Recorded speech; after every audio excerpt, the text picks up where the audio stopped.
Hey guys, let's see how to fix the Tapo C320WS when it has the red light blinking. Mine is working here, you see, I have the camera here on Echo Show and also my cell phone, working pretty fine. And you see here the status LED. When I approach here, see that's green, right? If it's not that way, you need to reset the camera to make it work, or you can just replace the power supply, right? Let me just show here first how you can do to reset the camera. So here you have a reset button just right here. There we go. Let me just open it up and I can reset it, right? So super simple, just remove the screws from here.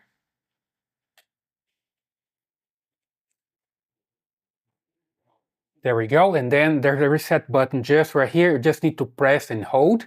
You're gonna hear a message that the camera's reset, and you're gonna also see the LED flashing here, right? Well, let me just move the way. You see there's an LED here, and when I press, the LED start flashing, and you can hear the reset message as well. Let me just press and hold here. There we go. I'm just holding, and then you just observe the LED, and it's flashing there.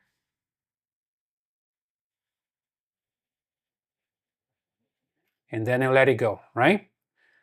This time I didn't hear any message, but usually it says that reset. You hear a message here, and it's going to start flashing red and green. When it's flashing red and green, it's ready for the setup. You see here, flashing right now. So I can just set up the camera again. So super simple. You just come to your app and you set up the camera again, okay? I have another video here in the channel showing how to set up the camera from scratch. So I hope that helps. That's the way you can fix the red light flashing here on your camera. So subscribe to this channel, leave a thumbs up in your comments, and I see you in the next video.